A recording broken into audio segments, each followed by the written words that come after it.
मैंने अभी अभी एक फैसला लिया था। अगले ही साल एक बड़ा ट्रक 9वीं मंजिल से टकराया और सीधे मुझे फाइट क्यूई कॉन्टिनेंट भेज दिया। और मजेदार बात ये कि जो 4 इनाम मैंने चुने थे वो सारे सच हो गए। जुटियन सिस्टम, टॉप गार्जियन, पत्थर के संदूक का खजाना, पेड़, 9 रहस्यों की विरासत, एक भी कम नहीं। लेकिन जब आखिरी इनाम आसमान से गिरा तो तुम पूरी तरह हैरान रह गए, क्योंकि सिस्टम ने जो गार्जियन दिया वो था दा चान की बुद्ध देवी, साफ आंखों वाली। बस इतना कि वो न सिर्फ बुरी तरह घायल थी, बल्कि उसकी आत्मिक शक्ति पूरी तरह खत्म हो चुकी थी। जहां बाकी लोग एक गार्जियन पाने के लिए पूरे महाद्वीप को उलट देने को तैयार थे, वहीं तुम्हारे पास काम था पहले इस गिरी हुई देवी को खिलाना पिलाना। इसी वक्त जब तुमने आंखें खोली, तुमने खुद को एक वीरान बंजर जमीन पर खड़ा पाया। सिर के ऊपर सूरज तप रहा था, पैरों के नीचे पीली मिट्टी उबल रही थी। आगे पीछे दूर दूर तक कोई इंसान नजर नहीं आ रहा था। तुमने अपना शरीर देखा, फिर चारों तरफ नजर दौड़ाई। दिमाग में बस एक ही सवाल था, आखिर ये जगह है कहाँ? तुम 9वीं मंजिल पर रहते थे। आखिरी याद एक बड़े बादल की थी, पर वो ट्रक 9वीं मंजिल तक कैसे पहुंचा? इससे पहले कि तुम कुछ समझ पाते, तुम्हारे सामने अचानक एक अर्ध हाइफन पारदर्शी रोशनी प्रकट हुई। प्रिय यात्री, आपने जो 4 इनाम चुने हैं वो मुसीबत में हैं, कृपया ध्यान दें। ये वाक्य पढ़ते ही तुम सन्न रह गए। फिर अचानक तुम्हें क्रॉसिंग से पहले वाला सवाल याद आया। अगर तुम फाइट क्यूई कॉन्टिनेंट में जाओ तो 9 विकल्पों में से 4 चुन सकते हो। कैसे चुनोगे? 9 विकल्प थे: रैंडम स्पेशल सिस्टम, गार्जियन, कब्र लुटेरा, जियाओ यान की गुडविल, मेडुसा की गुडविल, हेवंस अटैक और 9 रहस्य। सबसे कमजोर गार्जियन भी फाइट गॉड जितना होगा, सबसे ताकतवर हेवन का सुप्रीम बन सकता है। कब्र लुटेरा और 9 रहस्य, ये फाइट क्यूई कॉन्टिनेंट की एक अद्वितीय विरासत थी। इस चुनाव के सामने तुमने ज्यादा देर नहीं सोची। तुमने पहला, दूसरा, छठा और 9वां चुना। स्पेशल सिस्टम पक्का था। गार्जियन शुरुआत में सुरक्षा की गारंटी देता।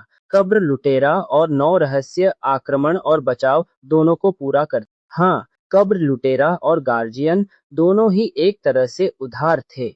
इन्हें धीरे धीरे बढ़ाना पड़ता। जियाओ यान और मेडुसा की गुडविल तुम्हारी सोच में कहीं नहीं थी। तुम्हारे हिसाब से दूसरों पर उम्मीद रखने से बेहतर है अपनी ताकत पर भरोसा करना। उस वक्त तुम बस चर्चा में हिस्सा ले रहे थे। तुम्हें अंदाजा भी नहीं था कि ये असल में फाइट क्यूई कॉन्टिनेंट का न्योता है। तुम सामने की रोशनी को घूरते रहे, सांसें तेज होती गईं।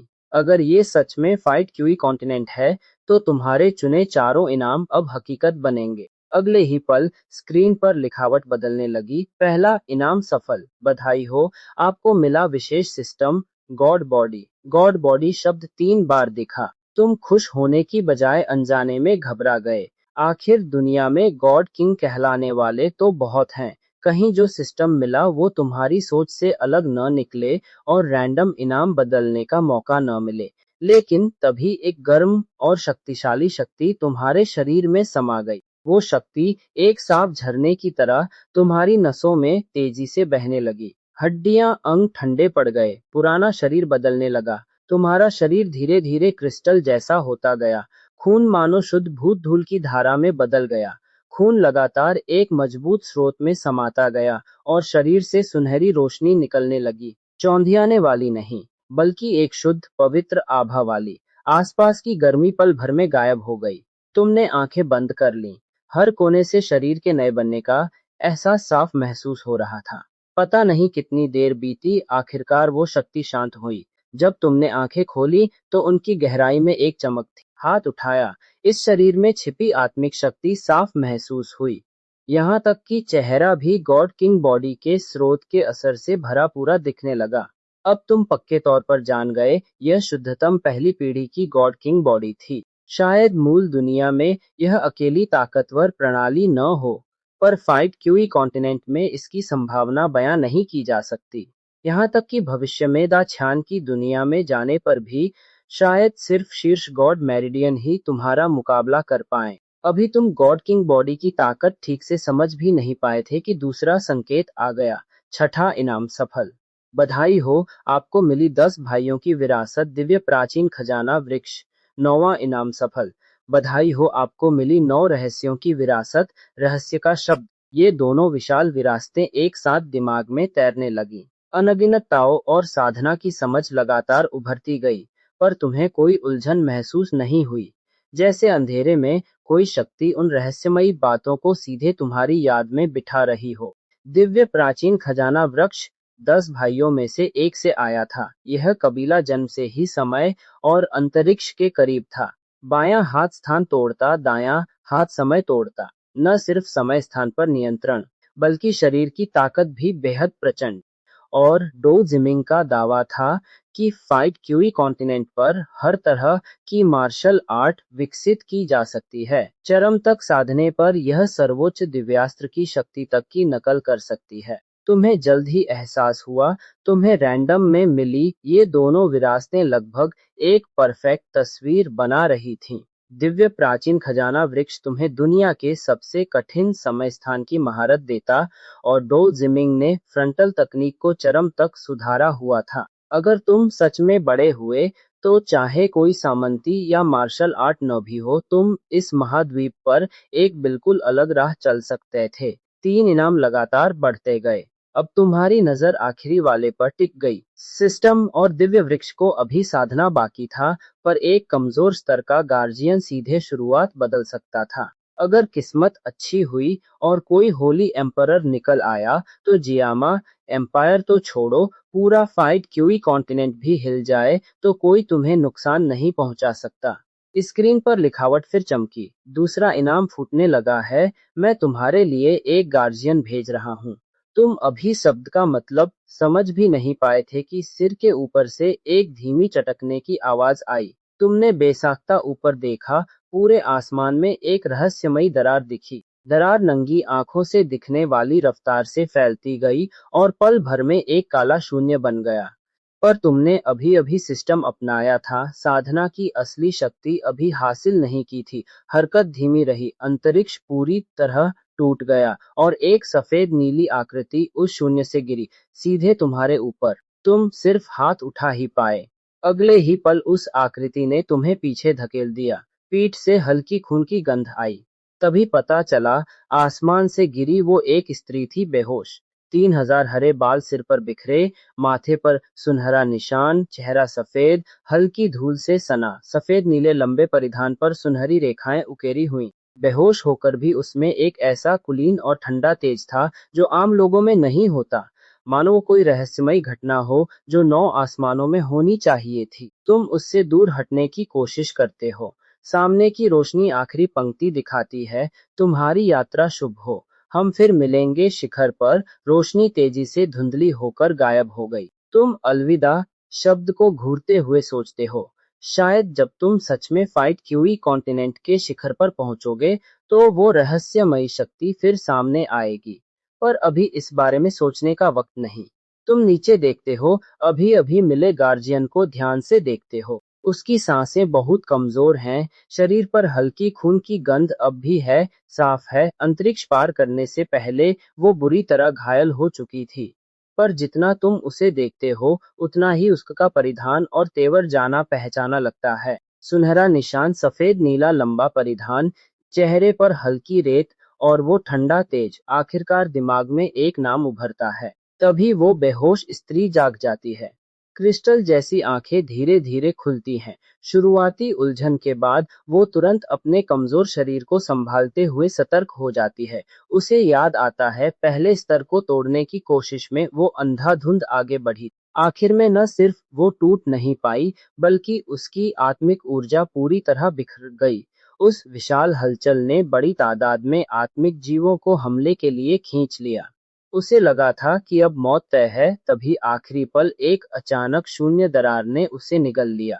जब दोबारा होश आया, तो वो न सिर्फ जीवों के घेरे से बाहर थी, बल्कि शरीर पर कोई नुकसान भी नहीं था। वो तेजी से तुम पर नजर डालती है। सामने वाला युवक भले ही साधना हाइफन हीन लगे, पर उसका तेवर बेहद अलग है। झोउशेन राख अब भी अधूरी आत्मिक धूल की तरह उसमें बाकी है। वो थोड़ा हिचकिचाकर पूछती है, क्या तुमने मुझे बचाया? तुम दिल में भरोसा रखते हो, आत्मिक ऊर्जा खत्म होने का मतलब हमेशा के लिए खत्म होना नहीं। ऊपर से सुप्रीम गॉड का शरीर भी आम लोगों से कहीं आगे है। अगर उसकी ताकत का एक छोटा हिस्सा भी बचा हो तो फाइट क्यूई कॉन्टिनेंट के शुरुआती दौर में इस्तेमाल करने में देर नहीं लगेगी। तुम पूछते हो अभी अकेले उसकी कितनी ताकत बची है। वो ध्यान से महसूस करके अनिश्चित जवाब देती है। गॉड ब्रेकिंग मिरर स्तर। वो असल में जीवन के चरम पर सुप्रीम गॉड थी। ये टूटना नाकाम होने से न सिर्फ आत्मिक ऊर्जा बिखरी, शरीर की ताकत भी लगभग खत्म हो गई। पर जो गॉड ब्रेकिंग मिरर स्तर उसने मुश्किल से बचाया, वो फाइट क्यूई कॉन्टिनेंट पर अब भी कोई आम साधक हरा नहीं सकता। तुम अब निश्चिंत हो जाते हो। अगर जवानी के मेंग फेंग या मुफेंग जैसी हालत में भी उसने खुद को बचाया, तो जब तक तुम किसी असली ताकतवर को नहीं छेड़ते, तत्काल कोई बड़ा खतरा नहीं। फिर भी वो चिंतित रहती है। इस हालत में वो दा छान की दुनिया में आजादी से घूम नहीं सकती। अगर उसकी आत्मिक ऊर्जा खोने की खबर फूतू फूतू तक पहुंची, तो कबीले के मतलबी लोग उसे वापस ले जा सकते हैं, यहाँ तक कि उसका शरीर तक छीन सकते हैं। उसकी चिंता देखकर तुम सीधे कह देते हो, ये अब्दा छान की दुनिया नहीं है। वो चौंक जाती है। आत्मिक और आत्मा की समझ इतनी कमजोर हो चुकी थी कि जागते ही उसे लगा वो अब भी 100% कॉन्टिनेंट में है। उसे पता ही नहीं चला कि आसपास की दुनिया बदल चुकी है। तुम बताते हो, इसे फाइट क्यूई कॉन्टिनेंट कहते हैं, दा छान की दुनिया के नीचे की एक निचली विमा। ये सुनकर वो पहले हैरान होती है, फिर साफ राहत महसूस करती है। भले ही इस निचली विमा की ऊर्जा दा छान से कहीं कम हो, पर ये फूतू की खोजबीन से कम कुछ वक्त के लिए बचा सकती है। जब तक उसकी ताकत वापस नहीं आती, कबीले वालों के अचानक पहुंचने की चिंता नहीं। वो खुद अपना नाम बताती है। तुम भी अपना नाम बताते हो, मैंगचेन। फिर तुम उसे फाइट क्यूई कॉन्टिनेंट के बारे में जो जानते हो बताने लगते हो। इस महाद्वीप के साधक फाइट क्यूई को आधार बनाते हैं। Fighter, fight master, fight grand master, fight spirit, fight king, fight emperor, fight zong, fight honourable, fight saint और आखिर में किमदंती वाला फाइट एम्परर। फाइट एम्परर शब्द सुनते ही उसकी आंखों में एक हल्की चमक कौंधती है। तुम उसकी ये प्रतिक्रिया तुरंत भांप लेते हो। पूछते हो कि क्या उसने फाइट एम्परर के बारे में सुना है। वो सिर हिलाती है। तू प्राचीन कबीले के दस्तावेजों में कई ताकतवर लोग आत्मरक्षा के लिए उठ खड़े हुए, खुद को फाइट एम्परर कहलाया। द छान की दुनिया में पहुंचने के बाद हर एक ने असाधारण प्रदर्शन किया, दुष्ट कबीलों के खिलाफ लड़ाई के मोर्चे पर जिए। अफसोस, लंबे सालों में वो लगातार दुष्ट कबीलों के निशाने पर रहे, आखिरकार टकराव में उलझते गए। रिकॉर्ड का आखिरी फाइट एम्परर भी 7,000 साल से ज्यादा पहले दो दुष्ट सम्राटों के हाथों मारा गया। ये सुनकर तुम्हारे दिल में एक चमक कौंधती है। कोई आश्चर्य नहीं कि जब जियाओ यान भविष्य में दा छान की दुनिया में पहुंचेगा, तो वहां फाइट क्यूई कॉन्टिनेंट का कोई फाइट एम्परर लगभग नहीं मिलेगा। पता चलता है वो गायब नहीं हुए, दुष्ट कबीलों से लड़ते हुए युद्ध भूमि में ही मारे गए। फिर वो तुम्हें एक अप्रत्याशित खुशखबरी देती है। जवानी में वो फाइट क्यूई कॉन्टिनेंट के ताकतवर लोगों को लेकर बेहद उत्सुक थी। हर बार जानबूझकर कुछ फाइट एम्परर के कौशल जमा करती। वो कौशल फाइट क्यूई को आधार मानते हैं। दा छान की दुनिया में साधना मुश्किल थी। अब वापस फाइट क्यूई कॉन्टिनेंट पर इनका इस्तेमाल हो सकता है। वो अभी फिलहाल तुम्हारी रक्षा नहीं कर सकती, इस पर उसे अपराध बोध होता है। पर तुम्हारी दिलचस्पी देखकर वो कौशल निकालने को तैयार होती है ताकि तुम चुन सको। लेकिन जैसे ही उसने हाथ उठाया, हरकत अचानक रुक गई। सारे कौशल एक स्थान पवित्र वस्तु में रखे हैं और अभी उसके शरीर में कोई आत्मिक शक्ति नहीं। वो अपनी ही स्थान पवित्र वस्तु तक नहीं खोल सकती। सामने खड़ा फाइट एम्परर फिलहाल सिर्फ देखा जा सकता तलवार जैसा बनकर रह गया, पर खजाना नहीं मिल सकता। वो फिर माफी मांगती है और वादा करती है, ज्यादा से ज्यादा 7 दिन, सिर्फ 7 दिन दो। वो पहली आत्मिक शक्ति फिर से साध लेगी और तब स्थान पवित्र वस्तु खोल सकेगी। उस वक्त अंदर के सारे फाइट एम्परर कौशल तुम चुन सकोगे। तुम इसके लिए उसे दोष नहीं देते। सच तो ये है कि अभी अगर कौशल निकाल भी लो, तुम्हारे पास एक टुकड़ा फाइट क्यूई भी नहीं साध ही नहीं सकते। उन ऊंची विरासतों की बजाय पहले सबसे बुनियादी फाइट क्यूई साधना ढूंढना बेहतर है, ताकि खुद सच में साधना की राह पर कदम रख सको। उसकी वापसी में कितना वक्त लगेगा, ये सवाल इतना आशाजनक नहीं। उसके अंदाजे से अगर वोदा छान की दुनिया में होती तो ज्यादा से ज्यादा 10 साल में यकीनन आत्मिक शरीर के हेवन स्तर तक लौट आती। पर फाइट क्यूई कॉन्टिनेंट सिर्फ निचला हिस्सा है। यहाँ की स्वर्ग धरती ऊर्जादा छान की दुनिया तक फैली है। यहाँ की ऊर्जा सोखने के बाद उसे अपनी आत्मिक शक्ति में बदलना होगा। साधना की क्षमता बहुत कम हो जाएगी। 10 साल में भी शायद वो अपने उच्चतम स्तर तक न लौट पाए। अच्छी बात इतनी है कि अभी तुम्हारे पास सबसे ज्यादा जो चीज है वो है वक्त। गॉड किंग के प्रस्ताव ने तुम्हारा आधार बदल दिया है। प्राचीन खजाने और डोजी का रहस्य भी दिमाग में पूरी तरह अंकित हो चुके हैं। अब बस एक बुनियादी कौशल ढूंढना है और तुम विधिवत साधना शुरू कर सकते हो। अभी असली मुश्किल ये है, तुम एक वीराने में हो। न तुम्हें पता है आसपास कौन कौन से शहर हैं, न इस दुनिया में कोई मुद्रा या जमीन तुम्हारे पास है। तुम सिर के ऊपर तपते सूरज को देखते हो और पहले पैर जमाने लायक जगह ढूंढने का प्रस्ताव रखते हो। ब्लू ग्लासेज उसका नाम उपनाम को भी कोई एतराज नहीं। दोनों तपती धूप में करीब आधे घंटे चलते हैं। आखिरकार वीराने के छोर पर एक चौड़ा कच्चा रास्ता मिलता है। रास्ते के दोनों किनारे हरे पेड़ों की छाया आखिरकार कुछ ठंडक देती है। तुम माथे का पसीना पोंछते हुए कहते हो, अब रास्ते में शहर ढूंढते हैं। अचानक जंगल से भारी कदमों की आवाज आती है। पेड़ों और परछाइयों से दोनों तरफ से लोग निकल पड़ते हैं। पल भर में तुम और ब्लू ग्लासेज बीच में घिर जाते हो। इन लोगों के हाथों में तलवारें हैं, सालों की लड़ाई के निशान वाली। साफ है, ये वो लुटेरे हैं जिनका इंतजार था। घेरे के बीच चेहरे पर निशान वाला एक काले कपड़ों वाला आदमी है। वो पहले तुम पर नजर डालता है, फिर उसकी नजर ब्लू ग्लासेज पर टिक जाती है। मूड तुरंत लालच से भर जाता है। बाकी लुटेरे भी बिना डरे बोलने लगते हैं। साफ है, उन्होंने तुम्हें एक बेबस शिकार समझ लिया है। ब्लू ग्लासेज की आंखें और ठंडी होती जाती हैं। भले ही उसकी सारी आत्मिक शक्ति खत्म हो चुकी हो, आखिर वो फूतू कबीले का एक गॉड रहा है। कुछ आम लुटेरों से वो भला क्यों डरे? पर उनके उत्साह के मुकाबले तुम कहीं ज्यादा उत्साहित हो। तुम्हें चिंता थी कि शहर में घुसने के बाद पैसे कम न पड़े, साधना के लिए सबसे बुनियादी यंत्र भी न मिले। और अब जैसे ही तुम कच्चे रास्ते पर चढ़े, किसी ने खुद ही तुम्हें जरूरत की चीजें भेज दी। ये लूट नहीं, ये तो सीधे दरवाजे पर भेजी गई सौगात है। तुम मुड़कर ब्लू ग्लासेज से बस इतना कहते हो, माफ करना तकलीफ के लिए। अगले ही पल ब्लू ग्लासेज की आकृति वहां से गायब हो चुकी है। उसके पास आत्मिक शक्ति नहीं, पर रफ्तार अब भी इन आम लुटेरों से कहीं ज्यादा तेज है। आधी रात के 8 बजे जितनी तेजी में तुम्हें उसकी हरकत भी ठीक से दिखी नहीं। ब्लू ग्लासेज सरगना के सामने प्रकट होता है। एक हथेली गिरती है और वो मौके पर ही ढेर हो जाता है। जब तक सरगना विरोध करने लायक नहीं बचता, बाकी लुटेरे सदमे में आ जाते हैं। उनकी जबान पर जो बड़ा भाई था वो एक 3 सितारा लुटेरा था, पर उसने एक वार भी नहीं झेला। कुछ लोग मुड़कर भागते हैं, कुछ हथियार फेंककर रहम मांगते हैं, पर ब्लू ग्लासेज उन्हें रहम मांगने का मौका नहीं देता। कुछ ही सांसों में कच्चा रास्ता फिर से शांत हो जाता है। तुम खोजबीन में माहिर हो। एक आसान तलाशी में कुछ लुटेरों से 1000 से ज्यादा सोने के सिक्के मिलते हैं। कुछ शीशियों में साधारण दवा और खून रुकाव की दवा, और साथ ही एक पीली श्रेणी का निम्न स्तर कौशल मैन न्यू जुए। स्तर भले कम हो, पर इसमें सबसे बुनियादी क्यूई सोखने और जमाने की विधि दर्ज है।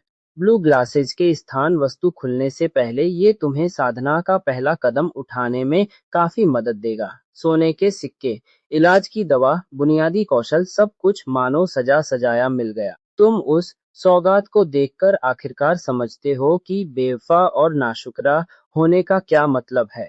सामान समेटने के बाद तुम पानी की मशक निकालकर ब्लू ग्लासेज को थमाते हो ताकि वो हाथ धो सके।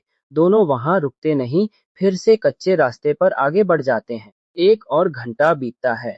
आखिरकार नजर में एक शहर की रूपरेखा उभरती है। शहर के फाटक पर दीवार पर 3 प्राचीन अक्षर उकेरे हैं, वुतान शहर।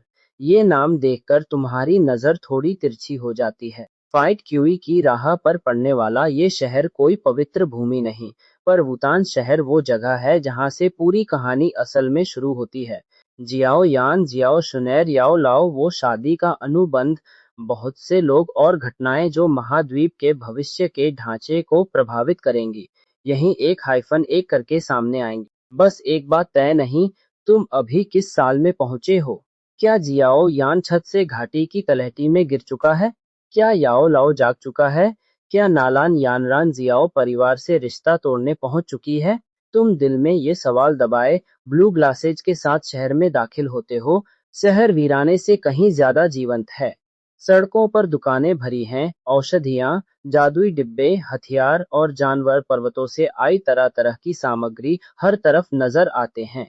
भाड़े के सैनिक और व्यापारी घुले मिले हैं, भीड़ का बहाव लगातार है। और जैसे ही तुम और ब्लू ग्लासेज नजर आते हो, तुरंत ढेर सारा ध्यान खींच लेते हो। गॉड किंग के समाहित होने के बाद शहर के तेवर के साथ झोशेन राग से तुम्हें एक हल्की आभा मिलती है, भीड़ में चलते हुए खासतौर पर नजर आने वाली। और भले ही ब्लू ग्लासेज थका हुआ है, बुद्ध देवी से मिला नीला और कुलीन तेवर अब भी बरकरार है। दोनों साथ चलते हुए, चाहे स्त्री हो या पुरुष, हर कोई एक बार जरूर मुड़कर देखे बिना नहीं रह पाता। दूर एक काले बालों वाला युवक भी चलते चलते रुक जाता है। वो एक सुशील तेवर वाली युवती के पास खड़ा है। लड़की अब भी उससे कुछ बात कर रही है, पर उसे लगता है कि लड़का तुम्हारी दिशा में ही देखता जा रहा है। वो थोड़ी नाराज हो जाती है, उसका हाथ पकड़कर पूछती है कि वो क्या देख रहा है। लड़का हड़बड़ी में सफाई देता है, वो ब्लू ग्लासेस को नहीं, बल्कि तुम्हें देख रहा था। तो दोस्तों, इसके साथ ही हमारा यह एपिसोड यहीं खत्म होता है। उम्मीद है आपको यह कहानी पसंद आई होगी। अगर आपको यह वीडियो अच्छा लगा हो तो इसे लाइक करना बिल्कुल मत भूलिए। अपने दोस्तों के साथ शेयर कीजिए, और अगर आप अभी तक हमारे चैनल से नहीं जुड़े हैं तो चैनल को सब्सक्राइब जरूर कर लीजिए। और हाँ, कमेंट में जरूर बताइएगा कि आपको हमारी आवाज कैसी लगी। आपकी राय हमारे लिए बहुत मायने रखती है। अगली एपिसोड में मिलते हैं, तब तक के लिए धन्यवाद।